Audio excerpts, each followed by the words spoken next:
it. Long. Ooh, smells very winey. Whiny. Winey. You sound whiny Cheers to us. to 10 years. To 50 more years. To 50 more. Uh-huh. Give me out one more piece of wood. We would. We would.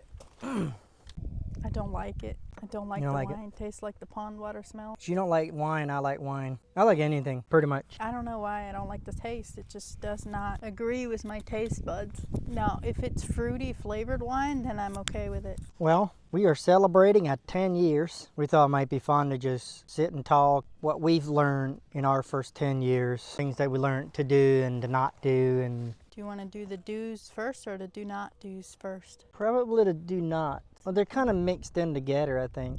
So what would you say is the number one thing that you learned that has made marriage great again? You just had to. I'm going to say communication, because I was not a very good communicator when we got married. I was terrible at it. I remember. In fact, every time a conversation would come up that I didn't know how to react to it, I would just shut down and not talk to him. What do you think that was? Growing up, I didn't feel like I had a voice. Felt like even if I would communicate, it wouldn't matter what I have to say. So I took that into our marriage, and that did not go so well. He only ran out on me one time, though. I don't remember. He does not remember this, but I remember this for some reason. One day we had an argument, and he couldn't take the silence anymore, and he left the house. I remember that. Yeah, I You just think I do left remember. without telling me where you're going and what you're doing. And I remember when you came back, I said, whatever you do, never do that again. So what if I would have walked up to you, give you a hug, and said, honey, it's okay, whatever you say, I won't judge you. It's safe with me. You can open up with me. That probably would have worked, but how were you supposed to know? I mean, you finally did tell me then that, yeah, I have to talk to you because you don't know Yeah. what I'm thinking if I don't. So he was basically my counselor. Yeah. No, he definitely helped me a lot with communication. He's just like, you have to communicate because it's not going to work if you don't. My thing is, when we got married, we had a friend tell us the main thing. He said, communication, communication, communication, communication, communication. The fact that he said it 5 times made me realize, okay, he means that. He's serious about it. And he was right. But I think that after I learned more about communication and what you just said, I think before communication comes trust. Because if you think about, you will not communicate with somebody that you don't trust. If you don't trust your boss that he or she's not going to fire you if you say what you did, you're going to shut down.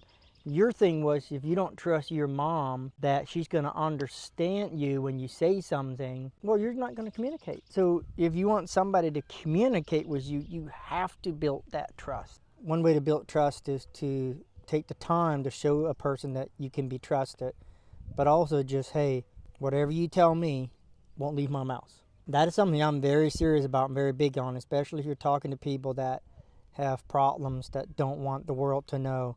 If somebody shares a secret with me, I do not share it with nobody, so that that person can trust me. I've had guys tell me stuff that I have not told one person, and I never will, unless I have their permission to share their testimony. And so now I know, or I want to believe that they know they can trust me to say anything, and it will not go anywhere else. And I think there's a big problem in this world and in marriage where people don't trust anymore. Well, what if I tell you all my secrets, and I'll tell you that I have a weird toe on the back of my heel, and it's embarrassing, and then someday we get a divorce and you're going to go tell the world about my weird toe on the back of my heel, so therefore I'm not going to tell you because I don't trust you. I want a relationship in marriage. I want friends. And in business, what are you looking at? I'm looking for your weird toe. Oh gosh. I want relationships that I can trust, that if it's a negative thing that I tell somebody, they won't share it. So if a marriage, obviously first there's the chemistry, the connection, probably good if you're religiously, politically, if people are somewhat on the same page. But then Definitely. building that trust and then learning how to communicate. And then the next thing is expectation. I've been learning about that recently and seeing how uncommunicated expectation is a big problem. Like when we came on this anniversary trip, he's like, what's your expectations for the weekend? Yeah. And we ask each other that so that we know that we're not living something that, oh wait, we had this expectation and it didn't happen, or Yeah. that'll cause frustration. Yeah, it'll cause troubles in your marriage if you don't communicate the expectations. Thank you. For a young couple getting married is talk about what the expectation is. Now, people will change. We've changed a lot in our marriage. Mm-hmm. People go different directions, but still, but you're a stay-at-home mom. Still help me work too, but take care of the kids. One of the most important things for me to have for my wife was to be a good mom to my kids. I didn't really care if she goes makes a lot of money or what she does. I just wanted her to be able to take good care of my kids, which is our kids. But at that time, I was thinking, my children, what's expected? Are you expecting me to? How much money are you expecting me to make? How often are you expecting me to be at home? How much you expect me to work? Like, there's a book that I've heard about. I've never read it. I don't know if I recommend it, but there's a guy I really like that recommends it. It's called 100 Questions to Ask Before Marriage. 101 questions. So they're probably in there, but just lay out that expectation because everybody has them. Mm-hmm. We all have expectations. Yeah. I think there's a huge expectation too when you go into marriage of like you have that chemistry and you have that, oh my gosh, I can't keep my hands off of you before you're married. But then you get married and like 6 months into it, a year into it, you're like, wait a minute, what just happened? Yeah. Then all of a sudden you have to choose to love each other. Yeah. And get up in the morning and say, you know what, I choose you today. Yeah. Because it's not always, that chemistry's not always there once you're married for that long. I mean, it comes back. I would say it comes back for the longer you're married because you get to know each other. Yeah. And who you are as a person. Yeah, that's the other thing. Like, we've built this life together and we've come so far, and there's so many things we know about each other and things we do with each other that we don't do with other people. Mm-hmm. And so you have these connections. The other thing I would add is that I remember my pastor one Sunday preached on the love of God and how God loves us unconditionally. No matter what, he loves us no matter what. Even if you go murder somebody, he will still love you. Now, there's consequences to that, obviously, but God will still love you the same. Mm-hmm. That may be hard to believe, but it's reality. It's unconditional love. That was when we were engaged at that time. And I thought, well, God can love me unconditionally. I can love you unconditionally.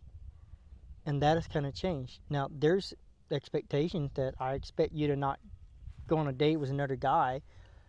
There's things that obviously is not going to be okay for you to do, but I'm choosing to love you no matter what. And I've seen that so many times since where as humans, I've messed up, you've messed up.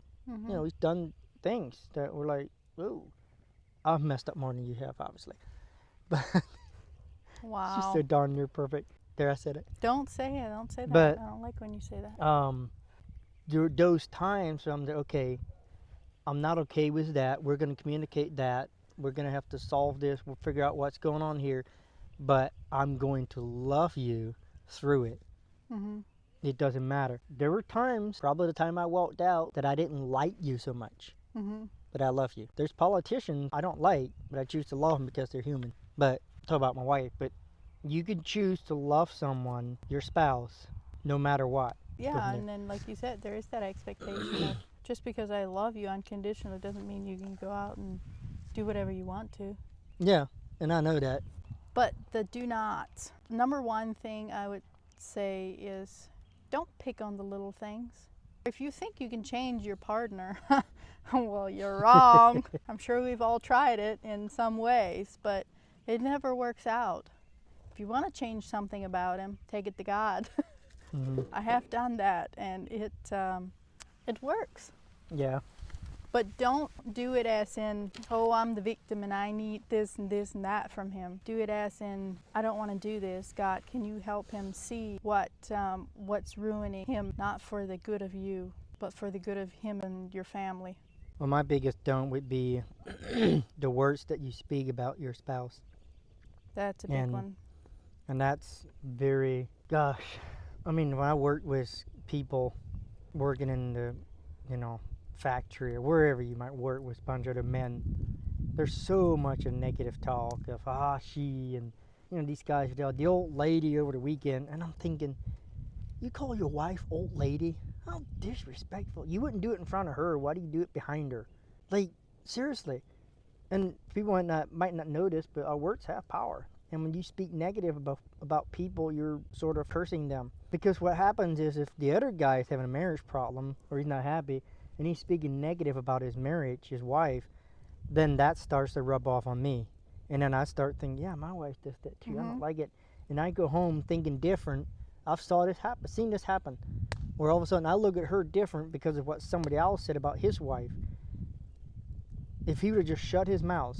So don't go out talking crap about your wife or your husband to your friends. And the other thing that for us that we talked about it is to her friend, I have permission from her and she has permission from me to talk to her friend about some things, but not something that if her friend is going to go then and tell her husband and then he's like, oh really, I didn't know Josh does that. That's a problem. So be very careful. That's what counselors are for. You go talk to a counselor, they they agree, like legally they cannot go talk trash about you. Keep that stuff private. Don't talk negative about your spouse around other people. Never. That's a big thing. Yeah, and you go out there and talk negative about your spouse to somebody else, and then you come home and expect them to respect you. Yeah. And by the way, I'm guilty of that. Not bad stuff, but still sarcastically, I sometimes say things about you I shouldn't. I don't like it. Has this become a confession or what? It's become a confession. Something I heard somebody say one time is, if people would walk around with a sign on their head saying what they're going through, they would be treated completely different. You would treat people completely different if you would know exactly what they're going through. Yeah. Maybe they cut you off, or maybe they cut in line, or maybe they like said something harsh to you or something, and you're like, how dare they? Like, who do you think you are? Or You what have happened to them. Yeah, you have no Yeah. idea what they're going through. Maybe they just got fired. Maybe. They just had a fight with their wife and ran off. Maybe. You know. They just, you don't know. Yeah. But most of all, the most important thing is have fun together. Yeah. If your marriage can't be fun, then it's boring. Yeah. And the other thing I would just say is, you talked about trying to change people. You can change people a little bit, but they have to want to. But one thing I would say 100% is everybody can change. Yes. I know people, we all know people that have been through horrible things and you would never know based on who they are today. People can change. And everybody, like most marriages, especially with young people getting married, it's pretty much guaranteed there's going to be some kind of problem being brought into that marriage. Something can be brought into that marriage and you might not think about it. But there's going to be one of the spouses, if not both, going to have some kind of baggage or some kind of a hurt, pain that they're dealing with. And now it's your job as a couple to walk through that with a lot of grace and go get counseling if you can't do it on your own. Yeah, don't be afraid to get counseling. We've done that too. I've just last few months I've been seeing a counselor. Nothing serious going on, just kind of looking for direction in life and encouragement. And I told him I think I want to come see him and just ask him a bunch of questions about why people do what they do, just to learn from him. It's like, I'll pay you to just sit down and talk to him. Yeah. Because, it's like, and I'm just saying, like, we're not struggling on marriage, doing pretty good in life, and I still see a counselor. You take your car in to get an oil change. Like, it's just a good thing to do. Maintenance. Yeah, it's just, nothing bad about it. But whatever it is, don't ever quit. Don't ever give up. Yeah. Don't ever give up on whatever it is you want to do. You can get through anything. You can go through anything, and you can come out a better person. Let your past make you better, not bitter. That's right. So, trust, communicated expectation, be honest, watch your words, don't talk crap, don't pipe your sewage out into public, and build a great marriage. Why don't you guys tell us what you have learned in marriage? Like, what is the one most important thing that you have learned in marriage to make you a better couple? Because we would love to know. And we're still learning. Geez, it's only been 10 years. Yep. Yeah, let us know. All right. We'd love to learn. To us. Cheers. now somebody has to pause the camera. Yeah, we're over here and the camera's over there and we don't want to get up to pause it. Stop recording. Bixby. What is it? Is it Bixby? It's your phone. Oh. Siri. Hey Siri. Stop recording. Hey Siri. Maybe we'll just sit here and Siri's wait. not listening. Jeez. At some point it'll stop. You think so? Hey, shh, you hear that? Give me a cracker. You want a cracker? Yeah. Are you? Oh, I thought you were calling me a cracker. There's your cracker. Ooh, I bet those would be good with wine. Cheese. I know I didn't bring the cheese out. Still recording, you know. I know. You want to fight about something? Okay. Let's have an argument. I don't like how beautiful you are. You're speechless. Why are you so fat? That's not going to start an argument. Oh, crap. Offend me. I think you should shave your chest hair. Ew. Really? Wow, that's twisted. Wow. Twisted, huh? Man, you chucked that down. Fine, I'll do it.